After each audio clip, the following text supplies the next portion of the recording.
Big boy on the rails.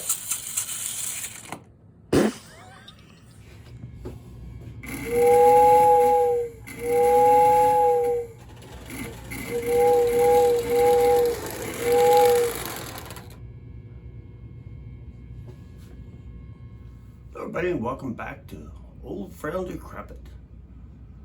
Recently, I was to the Beatrice train show put on by the Beatrice area railroad enthusiasts. Ooh, almost couldn't say that.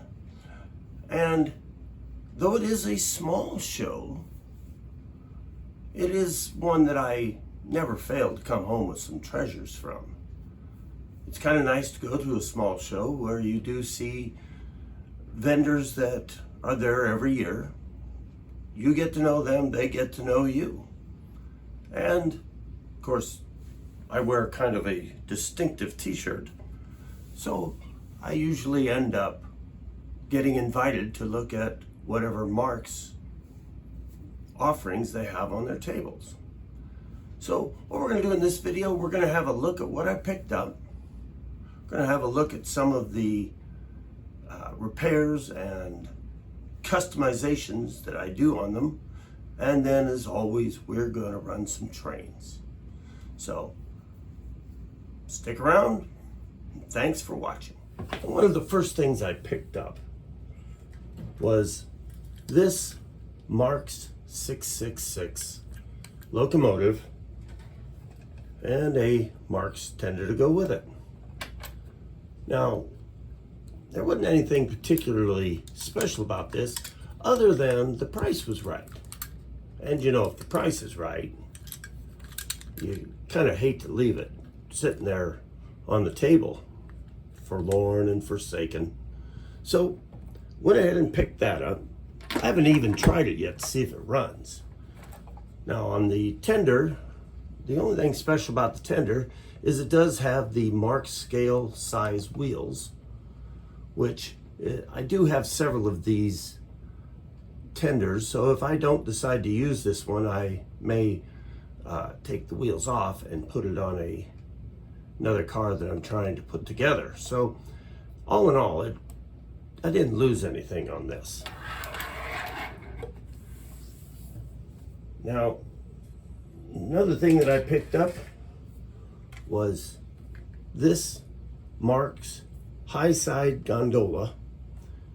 It's the Mark scale size, but this has the high trucks. Now I don't usually like to pick up these with the high sides. I like the looks of them with the scale, the Mark scale trucks. But as you can see, this one is in really nice shape. So again, you just hate to pass something up like that.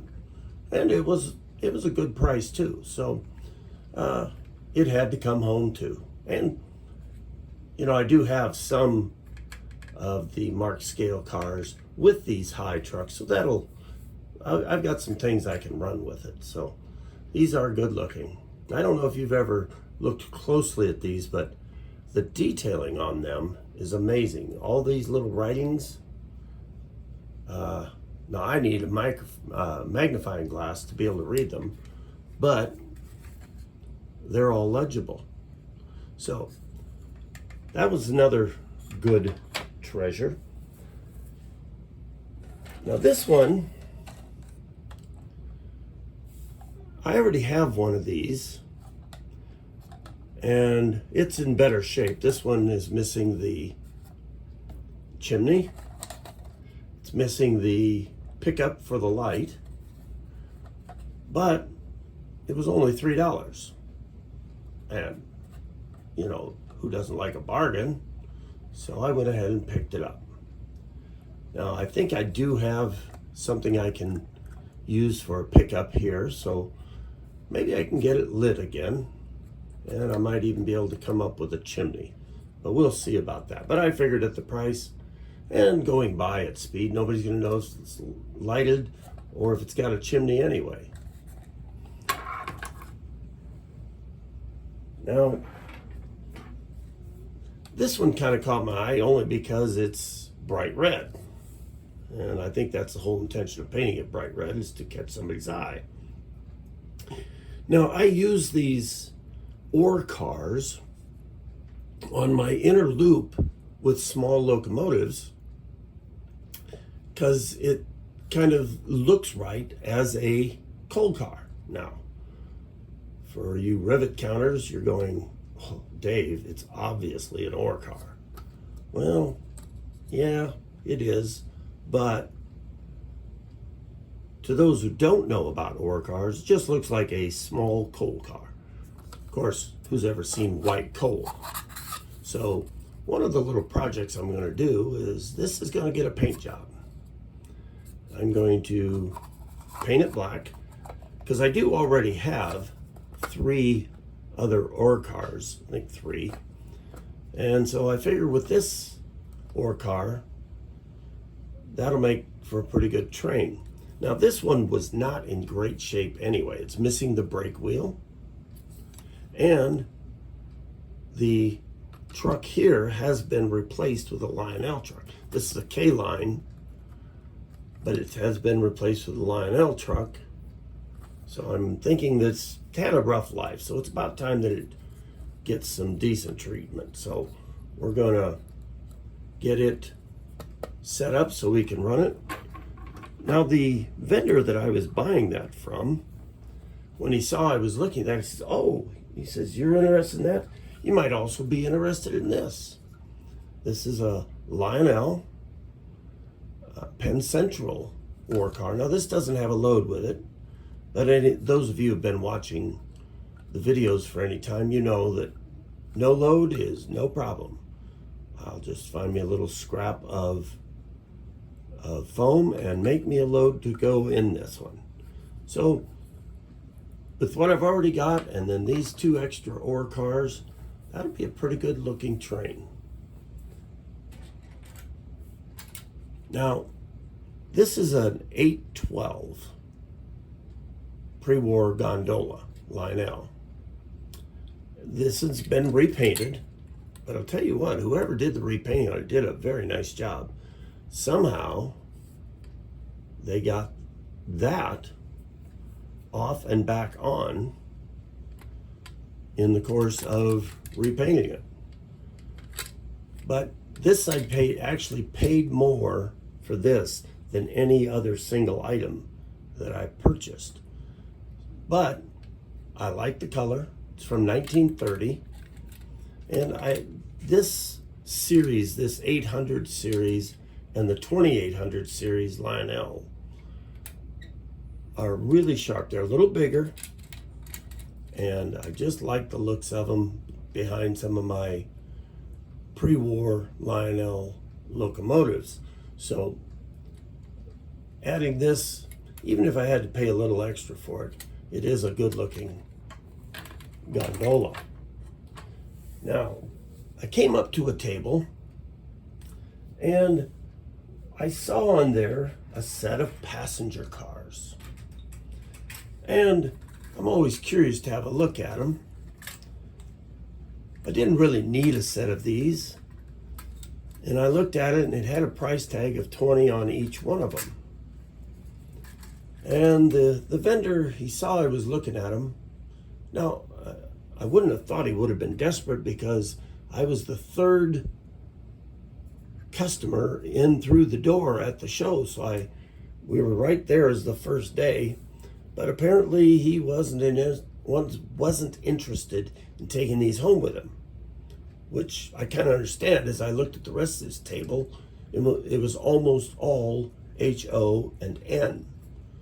So he threw me a price, and I thought, well, at that price, I can't exactly leave them there. So I gave him what he asked, and I got this 2640 and this 2640 and this 2641. Now, the only things wrong with these is that this one is missing the power pickup for the light, And the other problem is it's missing one of the journals, which I'm not going to worry too much about the journal. I might even have a car that I can steal that from. Oh, I had a spider there crawling on it.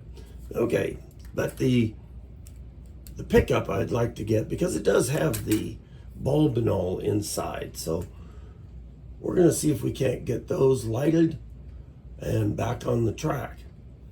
But I figured that was a pretty good deal. He gave me quite a discount on these, so I had to bring them home. So that's what I picked up. Now we're going to see what I can do with them and start getting them on the track. Wow, that was nice, Dave.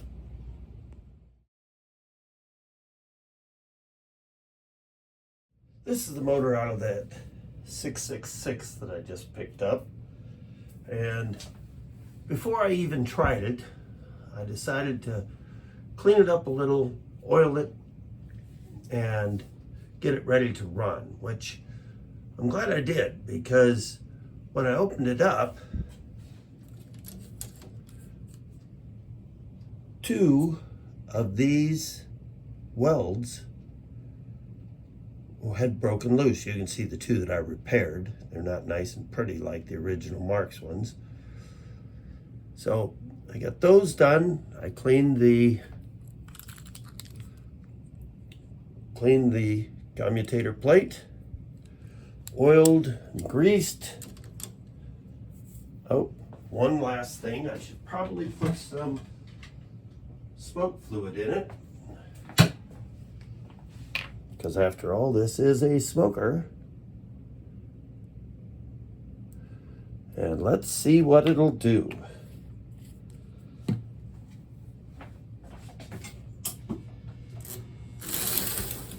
Well, that's good. And that's good. And you can hear the clacking of the smoke unit, the upper part. And I see it's already developing smoke.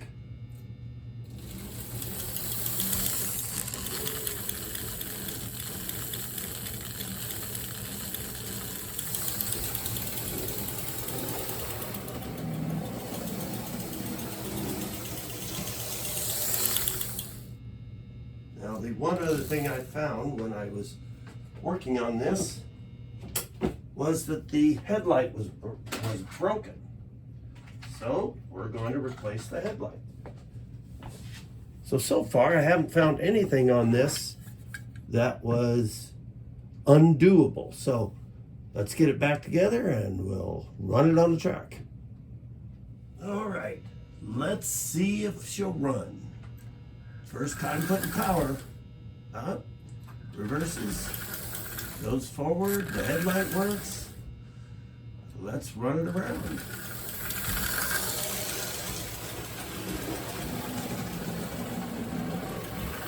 Should be getting smoked by now. Oh yeah.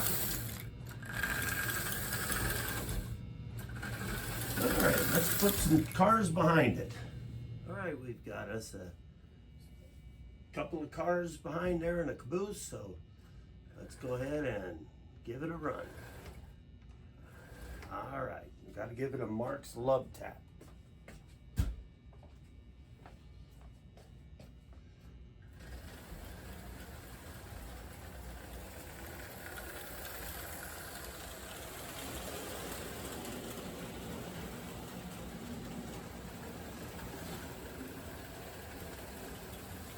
Oh yeah, that's the way it should look.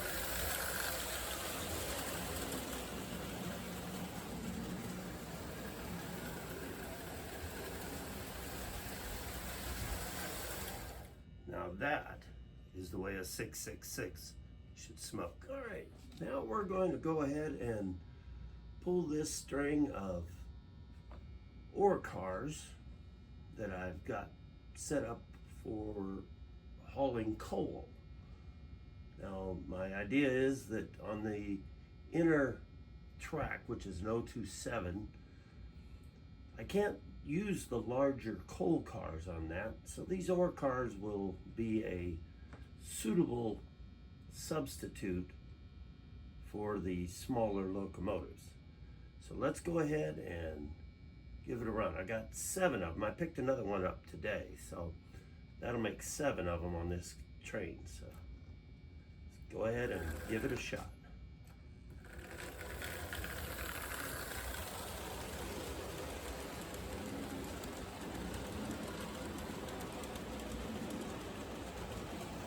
Now, I don't know if you noticed, but on the Burlington Northern caboose, I did find a chimney for it.